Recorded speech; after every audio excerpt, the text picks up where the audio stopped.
Olá, meus amigos do Centro Espírita Antônio de Oliveira. Um prazer estar reunido aí com vocês novamente. Meu boa noite a todos. Meu nome é Pedro Coelho, sou colaborador do Centro Espírita Caibachutel de Guarulhos. Deixo aqui o meu abraço do nosso centro, dos trabalhadores de lá, a todos vocês. E feliz por estar aqui mais uma vez, podendo desfrutar das palavras da doutrina espírita, do Evangelho, dos ensinamentos de Jesus com todos. Para que a gente possa dar início à nossa reflexão, eu convido a todos para que a gente possa fechar os olhos e fazer a nossa prece inicial, agradecendo mais uma vez a essa espiritualidade amiga, ao nosso Mestre Jesus, que nós possamos receber o teu amparo, o teu apoio nas nossas vidas, nas nossas existências, que esse teu amparo, essa tua luz, através dessa espiritualidade, possa nos fortalecer e nos auxiliar na nossa vida, na nossa jornada, no nosso dia a dia, envolvendo os nossos familiares, o nosso lar, e especialmente esse momento aqui no qual nos reunimos, para que possamos tirar o melhor proveito possível desses minutos de estudo, de aprendizado, e que a vossa luz, o vosso amparo esteja conosco, para que esse aprendizado nos sirva de reflexão, de amadurecimento e que possamos levar para o nosso dia a dia e para as nossas atitudes. Que assim seja. Muito bem, meus amigos. Hoje nós temos um tema do livro Boa Nova, que é o item 10 sobre o perdão. E nesse capítulo do livro Boa Nova, escrito por Chico Xavier,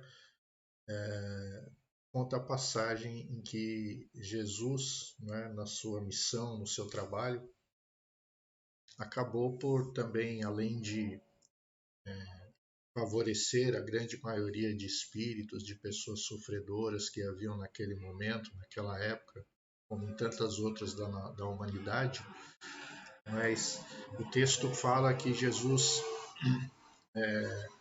ajudou muitos doentes, muitos pobres, muitas pessoas que passavam por angústias, por sofrimentos, que essa multidão o acompanhava, né, feliz, consolada, se sentindo confortada pelas suas palavras, pelo seu auxílio, pelo seu afeto, mas que ao mesmo tempo essa sua atitude, esse seu trabalho despertava também o ciúme, a ira, a inveja de muitos que, sejam por má fé, sejam por ignorar ou por desconhecer, por não compreender os reais motivos, né, daquela missão, daquela proposta que Jesus trazia, acabavam por atacá-lo, criticá-lo, persegui-lo, né?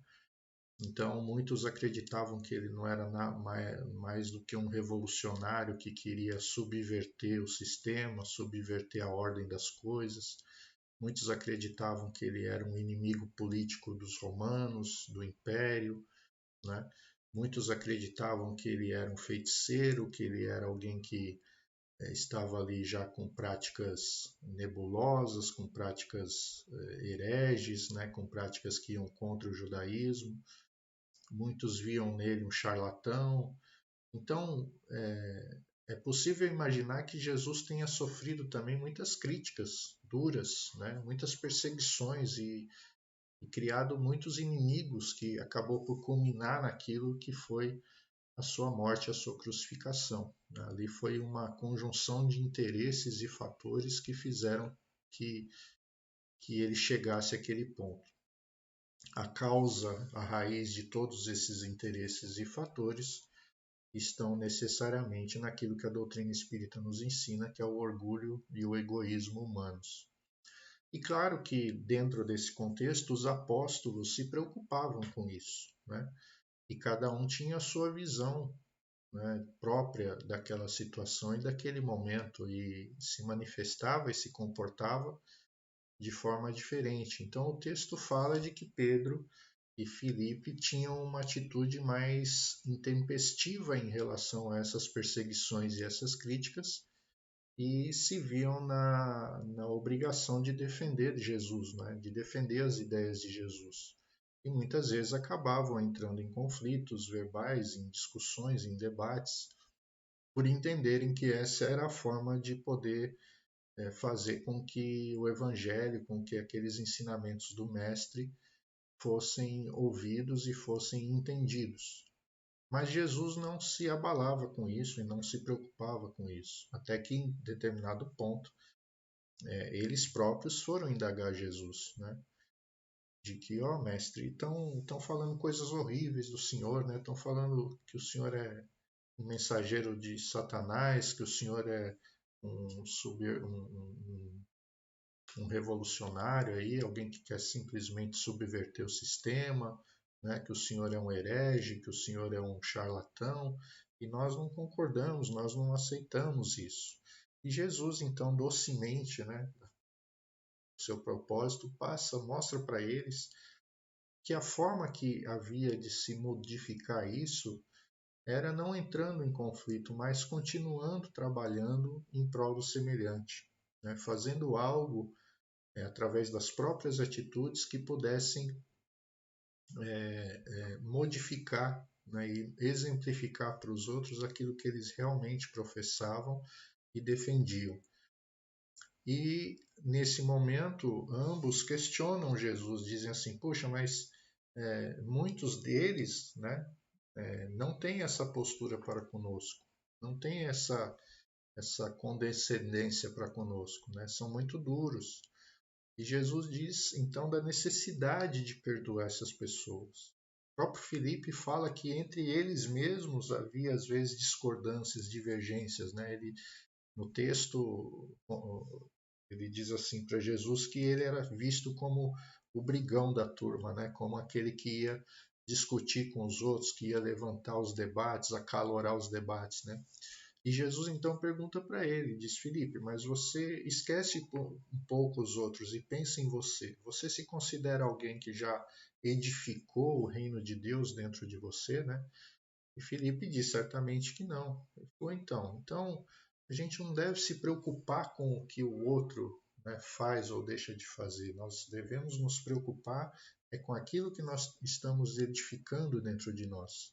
E para que a gente possa seguir em frente edificando isso que existe dentro de nós, nós dependemos do perdão. Nós precisamos do perdão, né? Nós temos que perdoar as pessoas para continuar seguindo adiante. Porque o perdão nada mais é do que isso, a necessidade que nós temos de deixar de lado essas coisas que poderiam ocupar o nosso tempo de uma forma negativa e causar em nós um desequilíbrio moral, espiritual, físico, inclusive, para que a gente possa realmente seguir a nossa jornada, seguir a nossa estrada. E o Pedro diz, né, mas mestre, tem pessoas que eu entendo que a gente deva perdoar quando a pessoa se arrepende do que ela fez. Mas e se ela continuar convicta nas suas atitudes e nos seus modos de agir? Né? Jesus diz, o perdão, ele não é em relação ao outro, mas em relação a nós, né? A nossa necessidade, não a necessidade do outro. Então não nos cabe observar se o outro merece ou não ser perdoado. Cabe a nós entendermos o que se passa conosco. Em outras palavras, o que Jesus quer nos ensinar é que o perdão é uma necessidade nossa quando nos sentimos atingidos pela atitude do outro, e não por aquilo que o outro faz. Porque aquilo que o outro faz, né, é fruto da sua própria imperfeição. Assim como nós muitas vezes vamos atingir o outro, né, por causa da nossa imperfeição. Mas muitas vezes nós não temos noção ou consciência clara daquilo.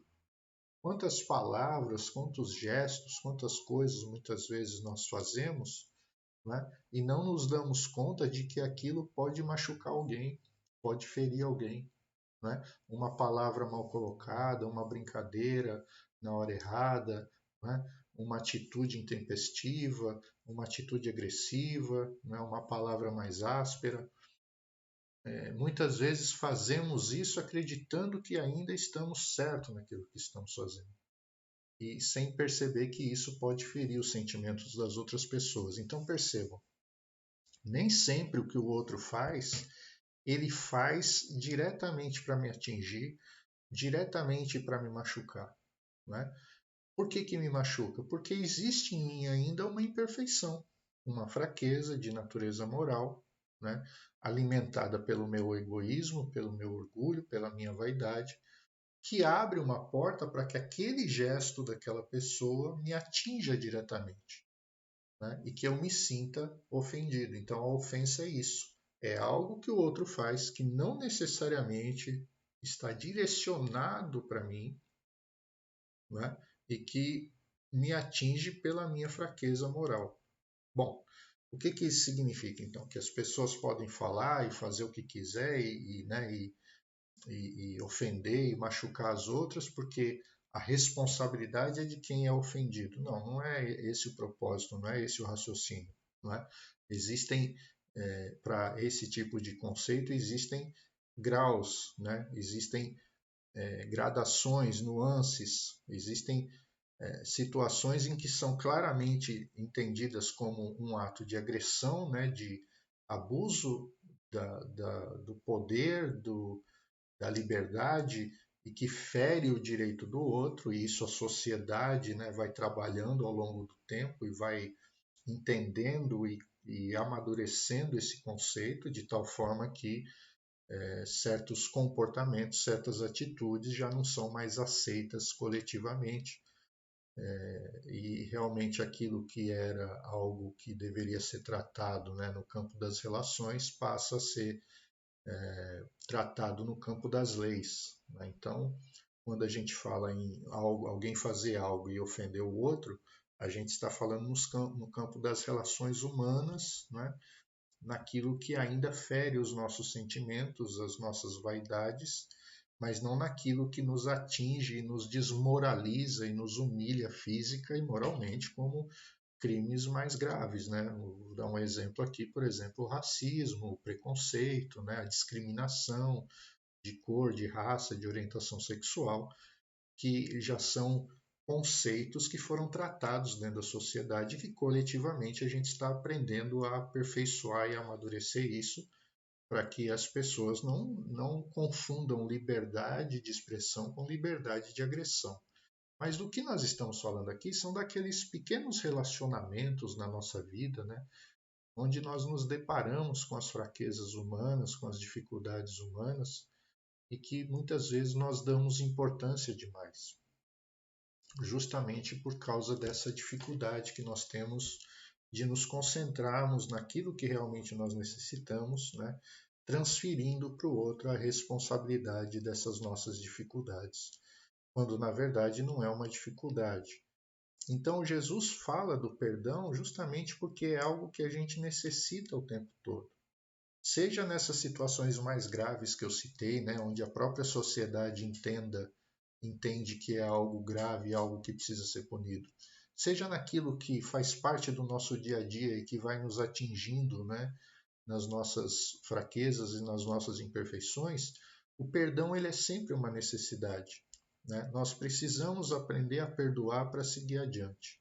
Ainda que o erro do outro seja passível de punição, ainda que o erro do outro seja algo que demonstra de forma patente, né, ser um desrespeito à liberdade e ao direito de expressão, né, e falta de respeito à integridade moral e individual da outra pessoa, nós ainda assim precisamos do perdão, porque senão a gente carrega aquele peso, aquela dor conosco, né, e a gente não consegue seguir a nossa jornada. Então, quando Jesus enfatiza essa necessidade do perdão nesse texto, né, o que ele quer mostrar para nós é que o perdão não é algo que é algo que começa no gesto de amor. Né? Ele trabalha em nós a necessidade do amor e da caridade, mas ele não tem por propósito, num primeiro momento, esse aspecto.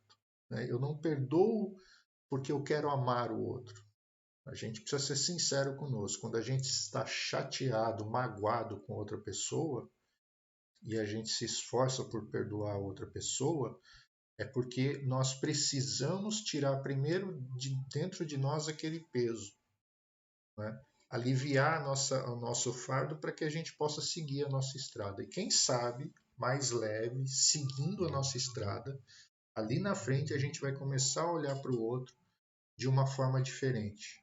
E aí sim começar a aprender a amar aquela pessoa. E essa estrada às vezes é longa, ela não vai acontecer de um dia para o outro. Ela vai acontecer talvez na mesma existência, talvez seja preciso outras existências. Mas o primeiro passo é o perdão. Se eu não conseguir tirar esse peso de mim, né, eu vou carregar aquilo na minha consciência e aquilo vai me incomodar por muito tempo, até o momento em que eu achar que eu preciso me desfazer daquele peso, daquele fardo que eu carrego, porque eu acreditava que eu precisava daquilo para viver. E no momento em que eu sinto que é necessário, né, me livrar desse fardo, então eu carrego dentro de mim o desejo do perdão. Então, o perdão, assim como o amor, é algo que se aprende, né? Não é algo que se faz da boca para fora.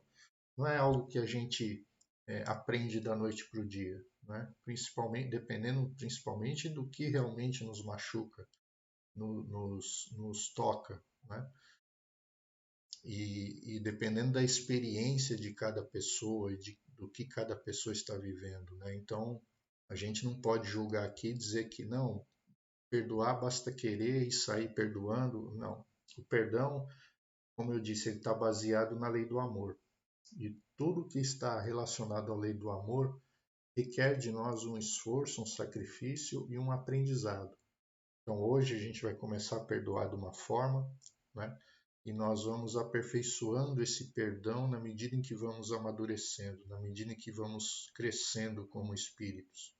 Mas a gente precisa dar o primeiro passo. Então talvez hoje eu vá perdoar, mas a forma como eu vou perdoar não é a forma ideal ainda. Mas eu já estou começando a dar o primeiro passo para modificar as minhas ideias, para modificar a minha forma de enxergar o fato, para modificar a minha forma de enxergar a vida, né? E esse é o primeiro passo para que esse perdão se aperfeiçoe. E aperfeiçoando esse perdão lá na frente se transforma em amor, né? Se transforma num gesto de solidariedade.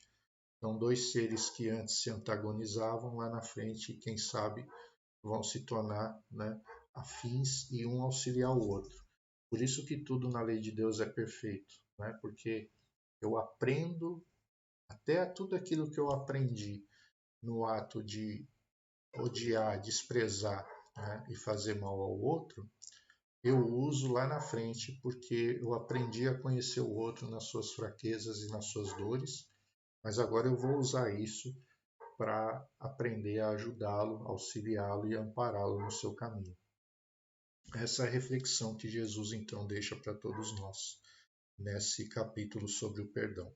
Bom, eu convido todos mais uma vez à nossa prece de encerramento, pedindo agora que os espíritos amigos possam amparar os nossos lares, amparar as nossas famílias e estender a todas elas as suas energias positivas, consoladoras, curativas, e que assim como essas energias também estão se estendendo aos nossos lares e aos nossos familiares, nós pedimos que os espíritos amigos possam olhar por todas essas pessoas que estão nas ruas, que estão passando dificuldades de saúde financeira, que não têm um teto, que de alguma forma elas possam ser ajudadas, ser inspiradas, serem acolhidas, que esse nosso sentimento também se estenda aos presídios, às casas de repouso, aos hospitais,